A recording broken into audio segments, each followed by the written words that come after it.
Então, o Barão de Itapemirim, ele é uma figura importante na dinâmica daqui de Itapemirim, né? Joaquim Marcelino da Silva Lima, ele era um importante político da região, que ele tinha influência não somente com a capital, como também na corte. Ele ocupa cargos importantes e de confiança, como, por exemplo, o cargo de diretor-geral de Índios, né? Que ele assume o aldeamento Afonsinho. Esse era um cargo importante nessa dinâmica e de confiança. Além disso, ele também é deputado provincial e 8 vezes vice-presidente de província. Então, daí a gente já consegue entender melhor toda essa importância que ele articulava no sul do Espírito Santo, né? Na região de Itapemirim, ele era da elite o mais rico, né? E aí é interessante a gente observar que no século XIX, a população no geral era muito pobre. Então, a gente tem aqui o Barão de Itapemirim, dono de terras, fazendas, em que cada uma dessas fazendas ele tinha aproximadamente 304 cativos, né? E isso era muito, né? Em determinado período aqui da região de Itapemirim, nós temos um número de cativos superior, inclusive, ao de brancos na região.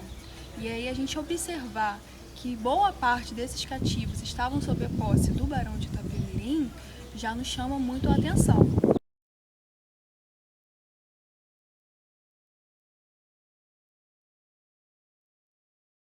O que chama atenção na história do Barão de Itapemirim é justamente essa contradição que a gente percebe no discurso dele. Porque nós temos um político influente que, ao mesmo tempo que cumpria com seus deveres políticos, né, ele fazia parte da articulação do tráfico ilegal de africanos aqui na região. E aí a gente tem que pensar que nós estamos em meados do século XIX, pós-lei de Eusébio de Queiroz, em 1850.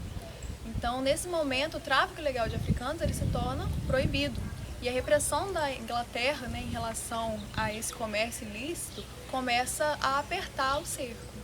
Então, nós temos o Barão de Itapemirim diante disso e como figura política, né, como um político influente, a gente vê esse discurso dele em pedir ajuda da corte para que se aumentasse o cerco no litoral do sul do Espírito Santo, para que se pudesse impedir justamente esses navios, né, parassem aqui e deixassem esses cativos, mas ao mesmo tempo nós temos denúncias policiais com o nome do Barão de Itapemirim, em que ele aparece como o principal articulador desse comércio ilícito.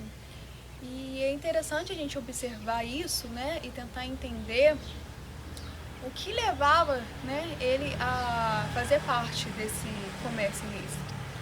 Nesse momento, o tráfico ilegal de cativos, ele era altamente rentável, né? Era lucrativo para esses fazendeiros, esses agentes que trabalhavam. E aqui na região não era diferente. Nós temos o ápice do café, a cultura da cana-de-açúcar ainda muito forte. Então, era um terreno propício para tal cultura. É importante a gente falar também que o barão ele não trabalhava sozinho. Nós temos, nesse período, outros fazendeiros que faziam parte dessa dinâmica. É interessante porque, se você pensar na articulação do tráfico, ele não poderia ocorrer com um agente só. Demandava uma estrutura, um pessoal capacitado, vamos colocar assim.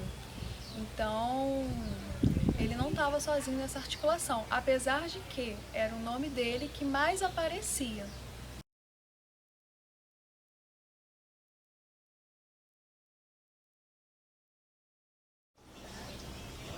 Ainda há muito que se pesquisar a respeito do Barão, né? É uma figura muito rica e que agrega muito, sobretudo para a gente entender a dinâmica de Itapemirim nesse período, né? Entender um pouco da história da nossa região.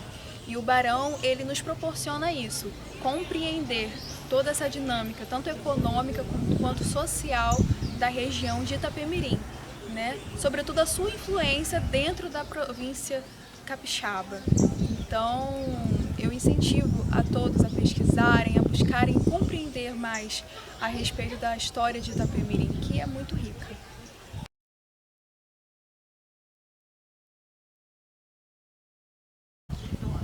História é a ciência que estuda a vida do homem, ou seja, tudo aquilo que o homem faz ao longo do tempo. Neste vídeo sobre o Barão de Itapemirim, percebemos que não podemos julgar o passado com o olhar do presente. Não existe na história heróis ou vilões. Existem pessoas que fizeram no seu tempo. E cabe a nós, se acharmos que eles fizeram errado, não cometer os mesmos erros.